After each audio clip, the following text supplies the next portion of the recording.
Alors voilà, j'ai fait une croisière pendant une semaine à bord d'un bateau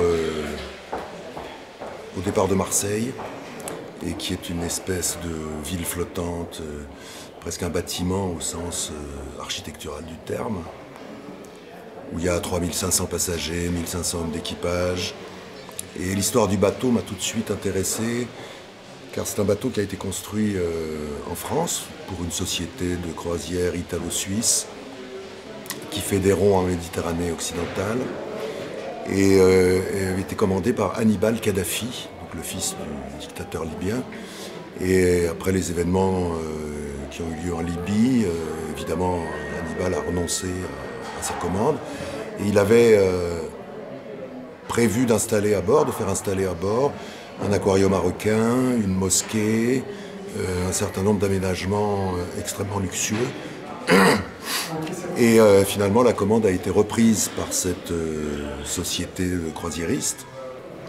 Je ne sais pas si on peut parler de paquebot quand il s'agit de villes flottantes. Et quand le slogan de la compagnie est « Le navire devient le but du voyage ». C'est-à-dire que le bateau ne sert plus à aller d'un point à un autre, mais simplement à accueillir une foule très très considérable de gens qui ont envie d'une certaine manière de rester à quai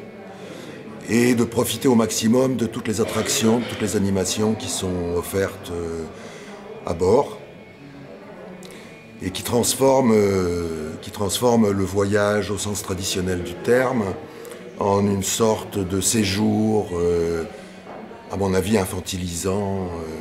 Il y a un exemple très simple, c'est qu'il n'y a pas de piscine à bord, il n'y a que des pataugeoires. Donc on ne peut pas faire des longueurs, on ne peut pas faire de sport nautique dans l'eau.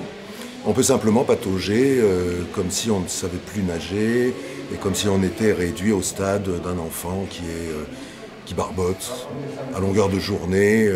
parmi une foule d'enfants extrêmement bruyants. Un autre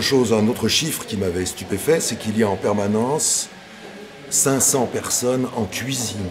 jour et nuit, pour préparer tous les repas. Donc la nuit, ils préparent le petit déjeuner, le déjeuner, etc. Et j'avais le sentiment d'une espèce d'usine, mais de quelque chose d'un peu nouveau, c'est-à-dire qui donnait l'illusion d'un déplacement et qui en même temps ne favorisait aucun dépaysement réel, mais surtout la répétition de vacances, toujours identiques, à quelques détails près qui font la fiche d'identité de telle société de croisière ou de telle autre société de croisière. Et je me suis aperçu aussi, avec un peu d'effarement, qu'il y a des gens en général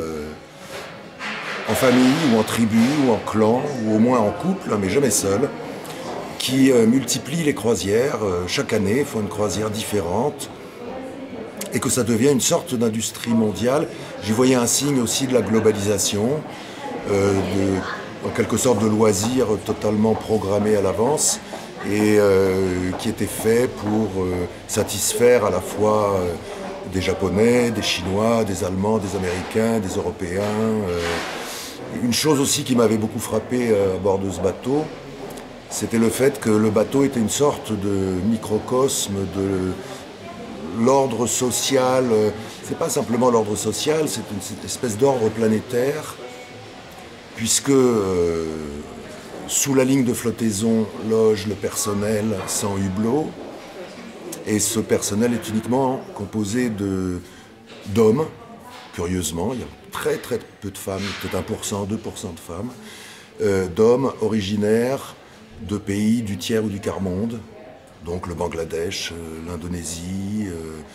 le Honduras, le Pérou, le Mexique. Bon, je ne veux pas dire que ces pays appartiennent au tiers-monde, mais aussi beaucoup d'Africains, des Malgaches, et qu'en revanche, tous les clients étaient exclusivement blancs, oui, pas un noir.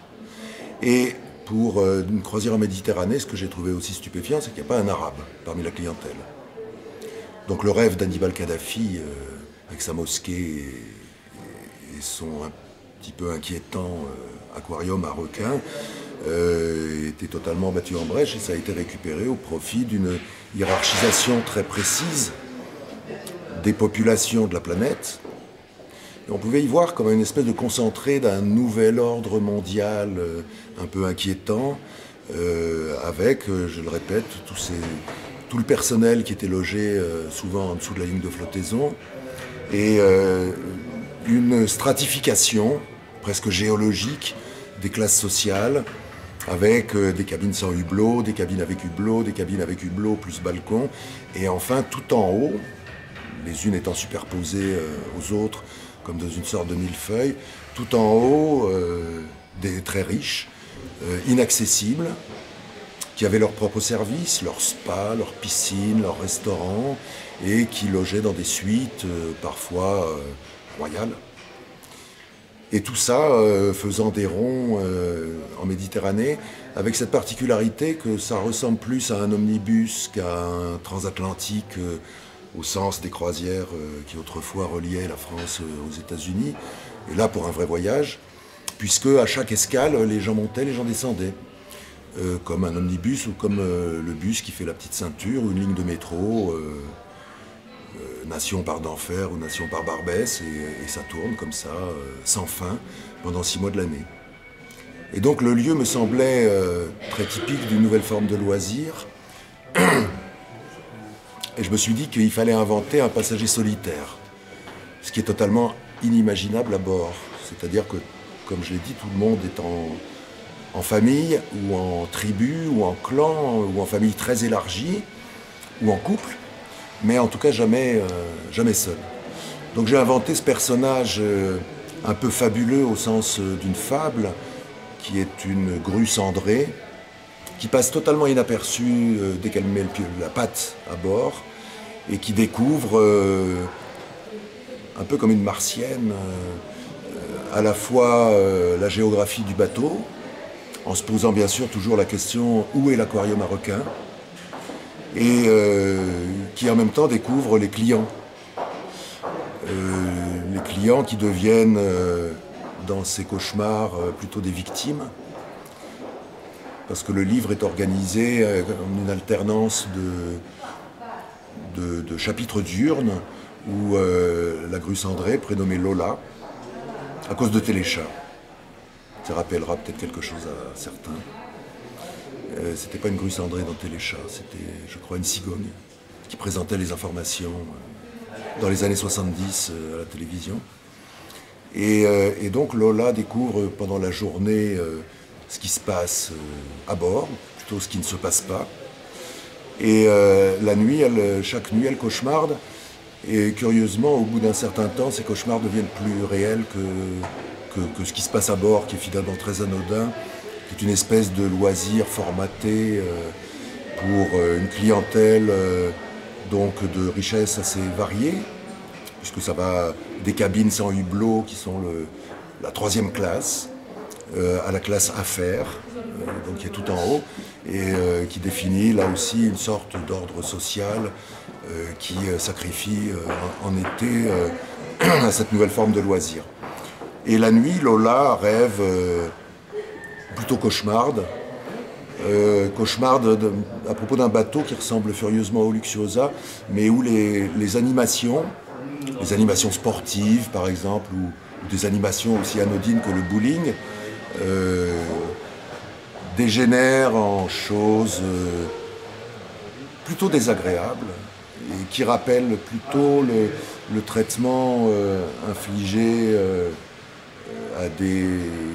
non pas des passagers ni des clients, mais des prisonniers dans des camps.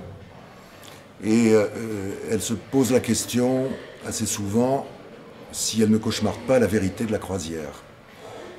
C'est pas un hasard si j'ai mis en exergue du livre un passage de Chalamov sur la Colima, où Chalamov dit que les tours de Moscou sont une parfaite métaphore des miradors du Goulag, et il se demande d'ailleurs lequel est l'original et lequel la copie, comme s'il y avait une sorte d'ordre mondial qui se façonnait déjà à son époque, selon des modèles à la fois urbanistiques et à la fois de concentration, qui correspondait à un certain traitement de l'individu et en même temps une massification dans mon cas, dans le cas de Luxuosa, des loisirs, une massification des loisirs et un traitement qui relèverait de ce que j'ai appelé dans le livre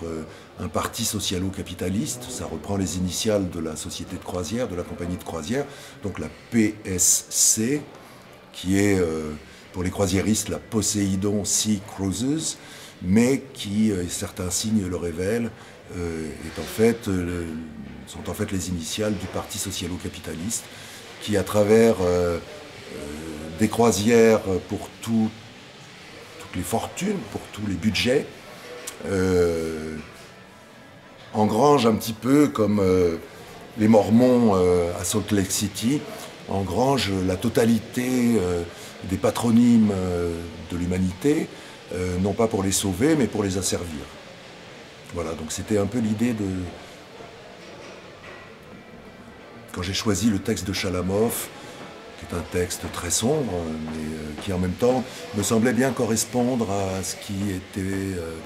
qui se profilait à l'horizon de la croisière, en tant que paradis, en tout cas rêve du paradis pour la plupart des clients, et en même temps profond asservissement pour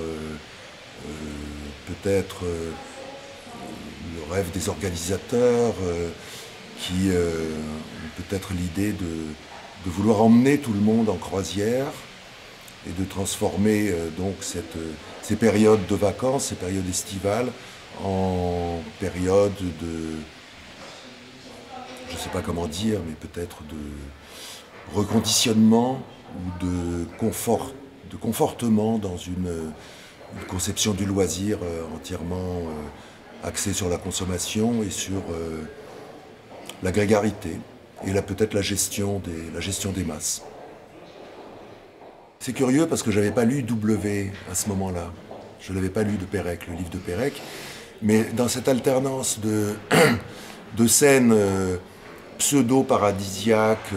avec une espèce de culte du corps, de luminothérapie, de culte solaire aussi, qui est partagé par tous les passagers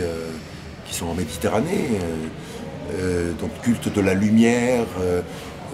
et l'alternance avec quelque chose de beaucoup plus sombre et de beaucoup plus catastrophique. C'est quelque chose que j'ai mis en place dans Luxuosa, et tout d'un coup, quand j'ai lu W de Pérec, je me suis aperçu qu'il y avait des parallèles certains entre cette utopie qu'imagine Pérec sur une île, une utopie athlétique, sportive, et qui insensiblement bascule, mais très insensiblement, et c'est tout l'art de Pérec, bascule dans le camp de concentration. Et donc cette alternance de chapitres avec un souvenir d'enfance, un souvenir, une béance dans une absence, qui est en l'occurrence l'absence du père, et des tentatives de reconstitution. Il y avait quelque chose comme ça dans ce tricotage de deux histoires. Il y avait quelque chose qui était un peu proche de ce que j'ai essayé de faire dans Luxuosa. Et ça m'a beaucoup fait plaisir, c'est vrai, de découvrir ça après coup.